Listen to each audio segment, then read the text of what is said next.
ना पढ़ेंगे बीजेपी की चालीसा, ना करेंगे कांग्रेस का गुणगान।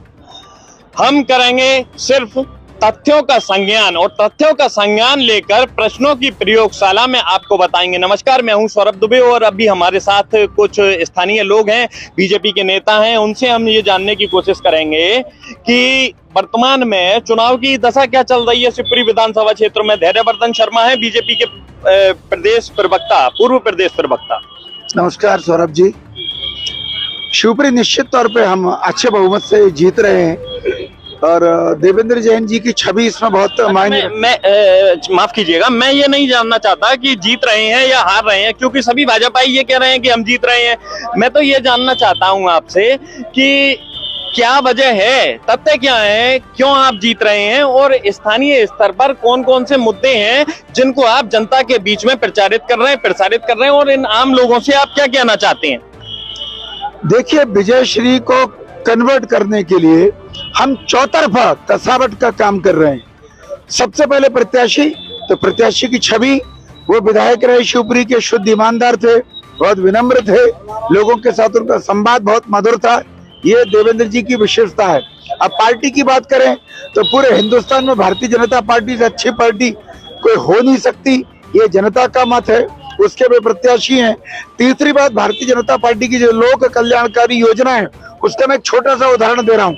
अभी हमारे प्रदेश अध्यक्ष बी.डी. शर्मा जी ने कहा कि हमने मध्य प्रदेश में 2.5 करोड़ लोगों को किसी न किसी योजना के लाभार्थी के तौर पर चिन्हित किया है।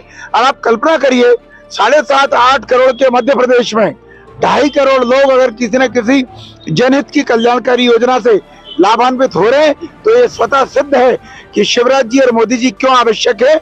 और मोदी जी की सरकार या शिवराज जी की सरकार तब बनेगी जब यहाँ से जनप्रतिनिधि चुन करके जाएंगे। तो बताया ये जा रहा है, बार बार भारतीय जनता पार्टी के नेता ये कहते हैं कि 80 करोड़ लोगों तक खाद्यान्न पहुंचाया गया। तो क्या आपको लगता है कि देश में, आपको नहीं लगता कि गरीबी की स्थिति बहुत विकराल है? गरीबी के ऊपर काम होना चाहिए, क्योंकि अगर हम विश्व भूख सूचकांक की बात करें तो उसमें भी भारत निचले स्तर पर आ गया है, पहले से फिसल गया है। कांग्रेस ने शोर भी मचाया और उसके बाद में भारत एकमात्र ऐसा देश रहा जिसने उस इंडेक्स पर प्रश्न चिन्ह लगाया। देखिए, गरीब के लिए क्या चाहिए? रोटी, कपड़ा और मकान। बड़ा सीधा सा सामान्य फार्मूला है। ये भारतीय जनता पार्टी की सरकार है कि जो कोरोना काल के समय से अधिकांश लोगों को, जिनको जरा भी फूड की आवश्यकता है, उनके लिए निःशुल्क भोजन, अनाज उपलब्ध करा रहे हैं, प्रतिमा है। दूसरे मकान, फिर एनआरसी में बच्चे क्यों भर्ती हो रहे हैं?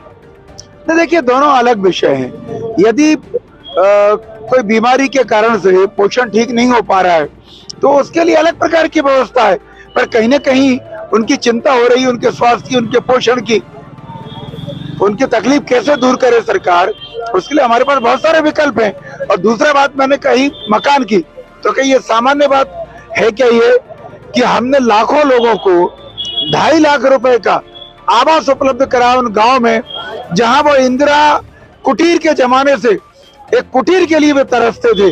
केवल कागजों में कुटीर हुआ करती थी, और आज गांव गांव में सीमेंट कंक्रीट के मकान उपलब्ध हैं।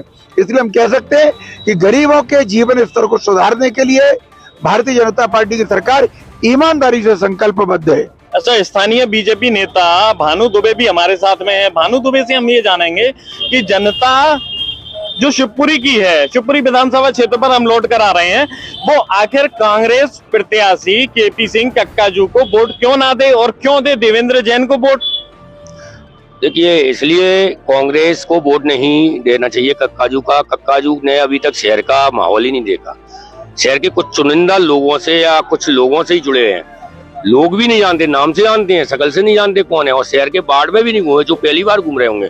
अगर वो कॉलोनियों के वार्डों के नाम ही नहीं बता सकते, वार्ड के क्षेत्र का नाम नहीं बता सकते। आप कह रहे हैं लोग नहीं जानते? ये देखिए, वो सामने तस्वीर लगी हुई है, यहाँ पर जितने लोग खड़े हुए हैं वो इतनी अच्छी मुस्कुराती हुई तस्वीर नजर आ रही है, और हम लोग देखकर जान रहे हैं, पहचान रहे हैं। आप जानते हैं केपी सिंह कक्काजू को या नहीं जानते हैं? बिल्कुल जानते हैं। जानते हैं? आप जानते हैं? बिल्कुल जानते हैं। आप केपी सिंह कक्काजू को जानते हैं? ये क्या बात हुई? आप कह रहे हैं लोग नहीं जानते हैं? नहीं, मेरा कहना था व्यक्तिगत रूप से शिवपुरी के लिए अगर ये बताएं कि किस तरीके से जानते हैं। आप पोस्टर से जानते हैं और नाम से जानते हैं। हाँ, अगर उस तरीके से जानते हो, क्षेत्र में उन्होंने कुछ काम किया हो, बताएं, अगर इन्होंने हाथ मिलाया हो उनसे या कभी हाथ जोड़ के इनके मोहल्ले में गए हो तो बताएं, इनके मोहल्ले को जानते हैं क्या वो, इनके पार्ट के जानते हो क्या? जी जी, आप मुझे एक बात बताइए, कमियां क्या क्या हैं कांग्रेस प्रत्याशी की? नहीं, कांग्रेस प्रत्याशी देखो सबसे पहले तो वो बाहर से ही आए हैं और शिवपुरी का मैं बता रहा हूँ लोकल प्रत्याशी है जो तुरंत अवेलेबल है, पहले भी रह चुके हैं। भारतीय जनता पार्टी का कार्यकर्ता वो सभी से, वो जनता से सतत संपर्क है, एक समुदाय से बढ़िया संपर्क है उनका और रोजमर्रा की जिंदगी में जीते हैं वो। कहाँ पिछोर केवल एक ही विषय है ना, बाहरी पिछोर से आए हैं, आपको ऐसा लगता है एक ही या और भी कोई बिंदु है? नहीं, भाजपा अपनी उपलब्धि पे चुनाव लड़ रही है, भाजपा उपलब्धि पर लड़ रही है चुनाव, लेकिन कांग्रेस प्रत्याशी की कमजोरी केवल एक ही है कि वो पिछोड़ से आए हैं, इसके अलावा और कोई है तो बिंदु बार हमें गिनाएं। नहीं देखो, कांग्रेस प्रत्याशी तो ये कांग्रेस खत्म ही मान रहे हैं हम तो शिवपुरी में। अच्छा, आप पार्टी भी खत्म है, पार्टी आपका कहना है? हाँ बिल्कुल बिल्कुल, कुछ नहीं है, इतिहास है, इतिहास है। आप तो पिछला इतिहास देखिए और कक्काजू खुद कह रहे हैं 30 साल का इतिहास शिवपुरी का। इसके अलावा कोई तीसरा बिंदु? नहीं, तीसरा बिंदु तो अभी और समस्या तो देखते हैं जी। अच्छा, प्रचारित ऐसा किया जा रहा है, कुछ हम सोशल मीडिया पर देख रहे हैं कि एक तरफ तस्वीर नजर आ रही है देवेंद्र जैन की, उसके नीचे लिखा गया है विनम्र, और कक्काजू की तस्वीर भी नजर आ रही है, उसके नीचे लिखा गया है दबंग। तो क्या है ये सब कुछ मानते हैं? दबंग और विनम्र की क्या परिभाषा है, क्या मायने हैं इस तस्वीर के जो वायरल हो रही है? ये सब जनता 17 तारीख को आपको सब बता देगी दबंग की परिभाषा। आप नहीं बताएंगे? आप तो भारतीय जनता पार्टी के नेता हैं, हम तो उम्मीद करते हैं आपसे कि आप बताएंगे। विपक्षी दल है कांग्रेस आपका। नहीं, दबंग देखो कई तरीके की दबंगताई का खेल है और उनका इतिहास क्या है सबको ये पता है, और इतिहास में क्या करते आए क्या देखते आए ये भी पता है। क्या पता है, वही मैं जानना चाहता हूँ कि क्या देखते आए हैं आप, थोड़ा सा लोगों को बताइए। आप तो विपक्षी दल के नेता हैं, क्योंकि नहीं देखो आपको बताना पड़ेगा ना। नहीं बिल्कुल सही है कि जैसे हमारे नेता हैं देवेंद्र जी, वो भले आदमी है, ये तो सबको पता है कि नहीं है। आप बताइए, बलवंत साथ में नाम है, बलवंत साथ में काम है, और उनके संग आप तो ये पता कर लिए कि कौन कौन उनका प्रचार कर रहा है। बलवंत साहत एक पैमाना है, निश्चित तौर पर हर प्रत्याशी को बलवंत साहत के पैमाने पर खरा उतरना चाहिए, लेकिन एक पैमाना और है। मैं आपको बताऊं कि मैं पिछले कई दिनों से शिवपुरी में कवर कर रहा हूं, पत्रकारिता कर रहा हूं, जैन समाज को कवर कर रहा हूं, और सम्मेद शिखर का एक मसला हुआ था जैन समाज से जुड़ा हुआ, आपको भी पता होगा, तो उसमें मुझे कहीं देवेंद्र जैन नजर नहीं आए। क्या लगता है आपको, क्या कहेंगे? नहीं देखो, उसमें सम्मेद शिखर वाले मामले में देवेंद्र जैन जो बीजेपी के प्रत्याशी हैं, उन्हें आवाज उठानी चाहिए थी या नहीं उठानी चाहिए थी, या उन्होंने आवाज उठाई? तीनों में से परिवार से उनके भाई जो है वो हमेशा लगे रहते हैं इसमें सहयोग में। नहीं, मैं व्यक्तिगत बात करूंगा प्रत्याशी की। परिवार क्या कर रहा है, हो सकता है परिवार क्या कर रहा है, मैं उस पर नहीं जाऊंगा जी। नहीं, प्रत्याशी हो सकता है उस समय उपलब्ध ना हो, बाहर हो, शहर से बाहर हो, अब ये जानकारी तो मेरे को नहीं है। चलिए, मैं इस बात को भी छोड़ देता हूँ।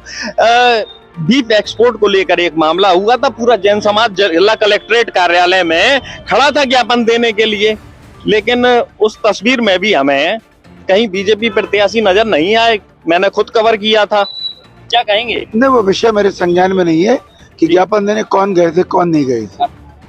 एक चीज में आपसे आप बीजेपी से जुड़े हैं, आप क्या बताएंगे? बीजेपी के क्या प्लस पॉइंट है, आप कुछ बताना चाहेंगे? किसे वोट दिया जाए, कुछ भी बता दीजिए, किसे वोट दिया जाए, किसकी जीत होगी, किसकी हार होगी?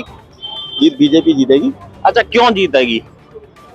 बीजेपी ने बहुत काम किया, लाडली बहना योजना, आयुष्मान कार्ड, जनता को राशन मिला है, जनता के जनहित की जो योजना है, आप जनता के पास जाके पूछिए, जनता बीजेपी को चाहती है। चलिए, मैं मान लेता हूं, चूंकि आप अन्यथा ना लीजिएगा, यहाँ कांग्रेस का कोई कार्यकर्ता भी नहीं है, कोई नेता भी नहीं है, तो कांग्रेस का कोई पक्ष रखने वाला नहीं है, इसलिए मैं कांग्रेस की बात कर रहा हूं कि कांग्रेस क्या कहती है, उस लिहाज से मैं आपसे सवाल कर रहा हूं।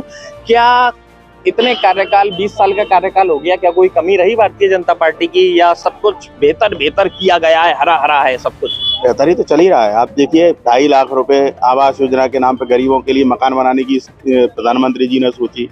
एक आदमी को आज अगर इलाज कराना हो तो उसकी बहुत बड़ी समस्या हो जाती है, प्राइवेट अगर ऑपरेशन कराना हो, लेकिन प्रधानमंत्री उससे 5 लाख रुपए का इलाज प्राइवेट अस्पताल में फ्री हो जाता है। चलिए, ठीक है, हम विजय बिंदास जी से बात करेंगे। विजय बिंदास चूंकि पहले पत्रकारिता के क्षेत्र से भी जुड़े रहे हैं और इस समय नगर पालिका में भी सक्रिय हैं, भारतीय जनता पार्टी से जुड़े हैं, अब पत्रकार नहीं है, तो मैं उनसे ये, चूंकि बड़ी समझ रखते हैं, गहरी समझ रखते हैं, जानकारियों की इनके पास कोई कमी नहीं, तो इनसे सवाल भी बड़ा होना चाहिए। सवाल ये होगा इनसे कि अमित शाह जी ने नीतीश कुमार जी से हाल में पलटू राम कहा है, सहमत हैं? कहना चाहिए ऐसे? ये उनका व्यक्तिगत मामला है, इसको मैं कैसे कह सकता हूँ? व्यक्तिगत नहीं, आपकी पार्टी के नेता हैं, बड़े नेता हैं, पलटू राम कहा है, क्योंकि पलटू राम मुझे इसलिए वो सही नहीं लगा, उसमें राम का शब्द लगा हुआ है। आप समझ रहे हैं ना, राम बड़ा महत्वपूर्ण शब्द है। राम, पूरे देश की राजनीति राम के नाम से चलती है, और इसके बावजूद भी क्या ये देखिए, पप्पू कह रहे थे वहां तक ठीक था राहुल गांधी जी को, लेकिन अब राम के नाम के साथ में अगर हेरफेर होगी, छेड़छाड़ होगी, तो सही नहीं होगा या गलत होगा? मुझे तो लगता है गलत होगा। ये पलटू राम जैसे शब्दों का इस्तेमाल नहीं किया जाना चाहिए। चाहे राजनीति हो, राजनीति में एक शिष्टाचार होता है, एक मर्यादा होती है। आपको क्या लगता है? आपके पार्टी के नेता हैं, बहुत बड़े नेता हैं अमित शाह जी, जैसे अमित शाह जी ने कहा है पलटू राम या राम कुमार, तो ना राम का नाम जोड़ना ये उनका व्यक्तिगत नहीं है। ये उन्होंने राम को लेकर नहीं कहा, नाम किसी का भी हो सकता है और किसी के भी ऊपर आरोप लगा, उन्होंने कुछ उतनी जानकारी होगी तभी उन्होंने ये शब्द गाए होंगे। चलिए, आप नहीं मानेंगे, मैं जानता हूं आपकी अपनी मजबूरियां हैं, आपकी पार्टी की आचार संहिता है और अनुशासन है और आचरण है, बहुत सारी चीजें होती हैं, पता नहीं, लेकिन ये आचरण अनुशासन जाने तब कहां चले जाते हैं जब भारतीय जनता पार्टी के मंचों पर कांग्रेस के एक नेता नजर आते हैं। जी हाँ, हम बात कर रहे हैं देवेंद्र जैन के भाई गोटू जैन की, जो आजकल कांग्रेस में तो शामिल हो गए थे कुछ दिनों पहले, लेकिन आजकल भारतीय जनता पार्टी का प्रचार करते नजर आ रहे हैं। अनुशासन की कार्रवाई तो उनकी तरफ से, कांग्रेस की तरफ से अभी तक नहीं हुई, और दूसरी तरफ भारतीय जनता पार्टी ने भी मुंह नहीं खोला है, मुंह में दही जमा हुआ है। अब देखने वाली बात होगी आगे शिवपुरी विधानसभा क्षेत्र का चुनाव किस तरफ रुख करता है, या उसकी दशा और दिशा क्या होती है, हम आपको बताते रहेंगे।